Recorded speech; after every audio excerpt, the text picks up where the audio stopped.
Il caldo africano ha segnato il record stagionale, 38 gradi al termometro, quasi 40 addosso per il barometro arrivato a fondo scala.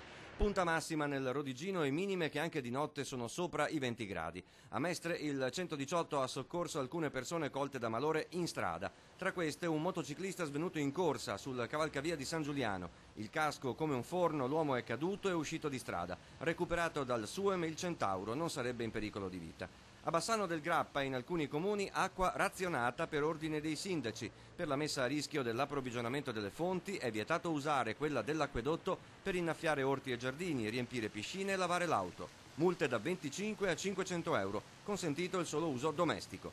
Chi può farlo anche durante la settimana fugge dai centri abitati anche solo per poche ore verso i luoghi dove l'acqua c'è. Sì, tra una doccia e l'altra, comunque qui al mare è sempre meglio che in città. Certo, però adesso bisogna tornare al lavoro, quindi è finita la pacchia. Faceva troppo caldo assolutamente e bisogna un po' rilassarsi dopo la maturità soprattutto. Il mare nonostante il caldo è un po' freschetto, quindi sì, sempre meglio che a casa. Rimarrete a lungo? Solo in giornata così e basta. Non mancano gli appassionati delle spiagge d'acqua dolce, sempre molto ricercate e molto economiche, quelle del Piave. Si riesce un po' a trovare sollievo dal caldo? Sì, quello sì, finalmente. Per chi lavora, che comunque è vicino e quindi riesce ad arrivarci facilmente. C'è l'aria fresca, acqua fresca e stai bene qua. Per chi non può andare al mare viene qua. Se il mare vuole un po' di Sky perché è un po' lontano. Si sta abbastanza bene, sì, non bene, abbastanza. Si trova almeno un po' di refrigerio. Sì, dai, così si riesce a leggere, si passa un po' di tempo e ci si rilassa. Andrà al mare? Andrà in vacanza? No, quest'anno no. E quindi si viene qua?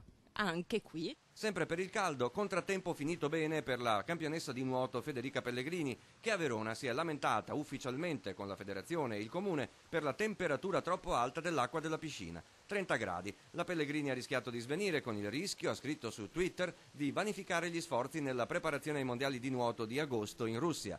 Il Solleone darà anche a lei una breve tregua nella serata di mercoledì. Pioverà anche forte e calerà, speriamo, molto il tasso di umidità. In leggera discesa le temperature che in queste ore sono state di 7 gradi sopra la media, ma nel fine settimana l'estate tornerà torrida.